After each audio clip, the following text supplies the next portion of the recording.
Good morning and welcome to Cullman Today. I'm your host, Katie Spicer.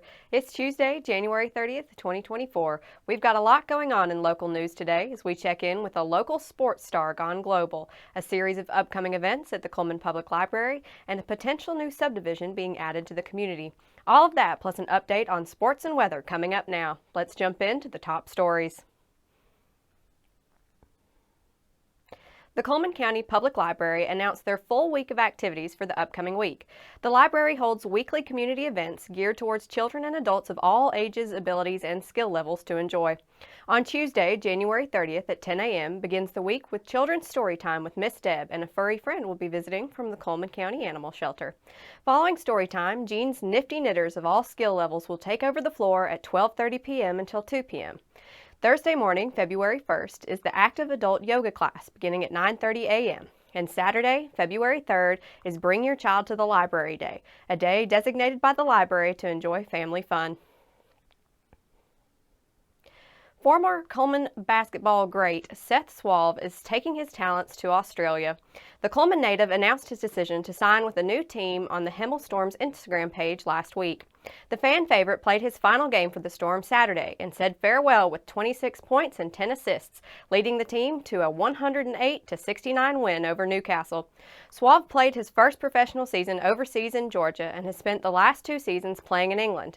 His 2 years with Hemel, the Storm posted 56-5 record and finished the 22-23 season undefeated.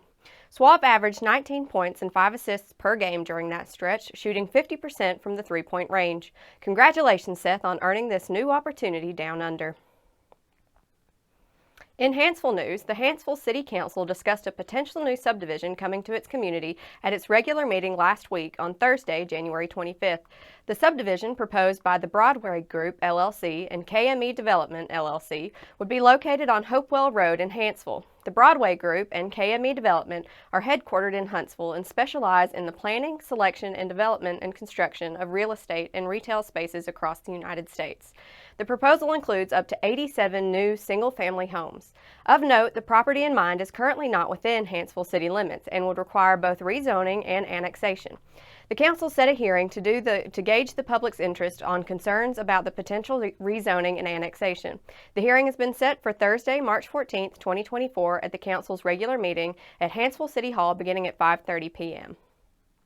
Now that we have the top stories out of the way, we're going to take a quick break before returning with sports.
Hello and welcome back. Now it's time to find out what's going on in the world of sports with stories from Cullman Tribune sports editor Nick Griffin. Auburn was back on the road Saturday to face Mississippi State, and the 8th-ranked Tigers dropped the SEC matchup with the Bulldogs.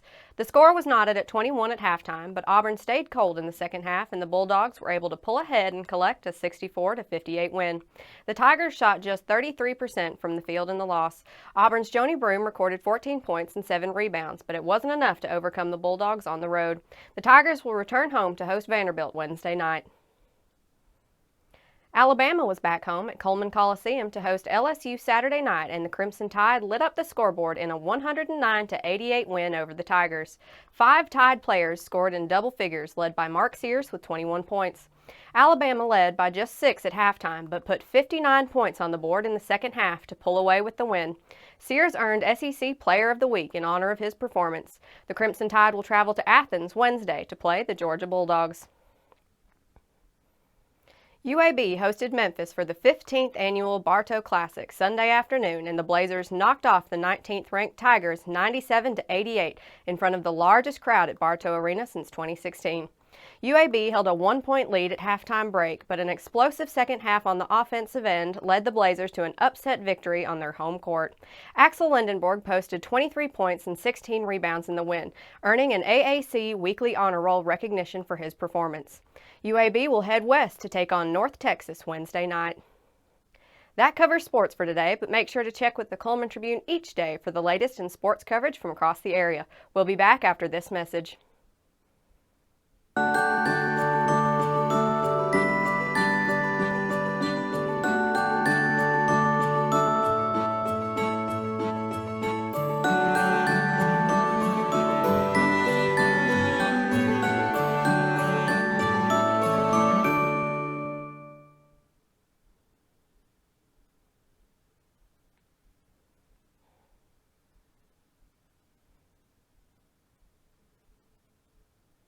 Welcome back to Cullman Today. Now it's time to speed things up with the news rundown. 4 stories in under 4 minutes.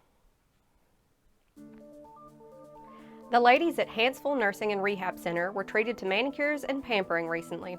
The ladies of the nursing home were able to choose their nail colors while pretending they were at a spa for a girls' day. The nail technician, Sugar Wynn, works at local nail salon Nail Spa, volunteered her time to pamper the residents and give them a boost of confidence. Smith Lake Baptist Church is hosting their chili and ice cream cook-off on February 11th at 6 p.m. in the church's fellowship hall. Interested culinary masterminds can sign up to join the competition prior to cook-off time. The competition will be hot and some of the chefs may be iced out at the event, with participants invited to try their hand at creating the best homemade chili and ice cream in the Smith Lake area. Cullman High School students will have a chance to get first-hand knowledge from a variety of science, technology, engineering, and mathematics courses and activities that are offered to students across the state.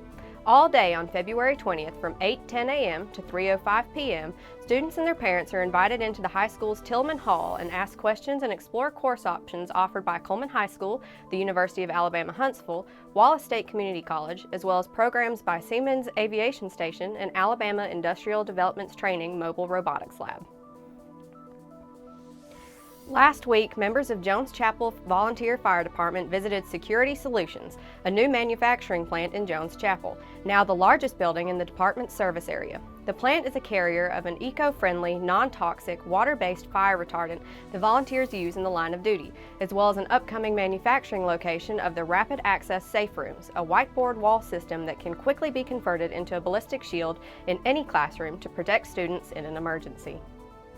Now for a quick break before we look at the weather ahead and pay our respect with obituaries. I'll be right back after this quick message.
Welcome back.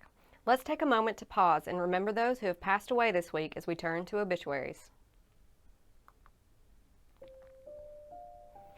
Jason Daniel Porkchop Cofield. Jason Daniel Porkchop Cofield, 46, of Arab, died Saturday, January 27, 2024 at his residence. Funeral service will be at 12 p.m. Wednesday, January 31, 2024 at Gober Funeral Chapel. The burial will be at the Mount Pleasant Cemetery near Altoona, Alabama in Etowah County, with Gober Funeral Chapel directing. The Cofield family will receive friends Wednesday at the funeral home during visitation from 11 a.m. until service time at 12 p.m. Misty Annette Dempsey. Misty Annette Dempsey, 39, of Double Springs, passed away Saturday, January 27, 2024, at her residence. Visitation will be Tuesday, January 30, 2024, from 6 p.m. until 9 p.m. at Nichols Funeral Home in Double Springs. Nichols Funeral Home directing. Douglas Gamble. Graveside services for Douglas Gamble, 85, of Hayden, will be at 3:30 p.m. Wednesday, January 31, 2024, at Garden City Cemetery. He passed away on January 27, 2024, in Birmingham, Alabama. Visitation will be prior to the service from 1 p.m. until 3 p.m. at Hanceville Funeral Home. Gerald Brown. Gerald Brown, age 91, of Hanceville, Alabama, passed away on Saturday, January 27, 2024. A visitation for Gerald will be on Friday, February 2, 2024, at Hanceville Funeral Home from 10 a.m. until 12 p.m., with the service at 12 p.m. in the chapel. A brief graveside service with military honors will be at Walker Memorial Gardens in Jasper, Alabama, following the service. That finishes up obituaries today. Our hearts and prayers go out to their friends and family. Now, let's take a look at today's weather forecast.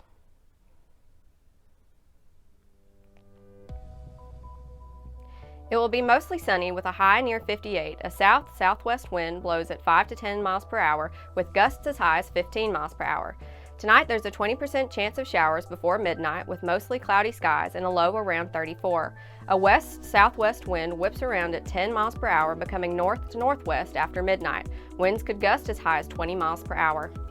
Looking ahead to Wednesday, it seems to be sunny with a high near 49 and a north wind at 10 to 15 miles per hour. Checking into Wednesday night, the sky should be clear with a low around 28 and a northern wind at 5 miles per hour.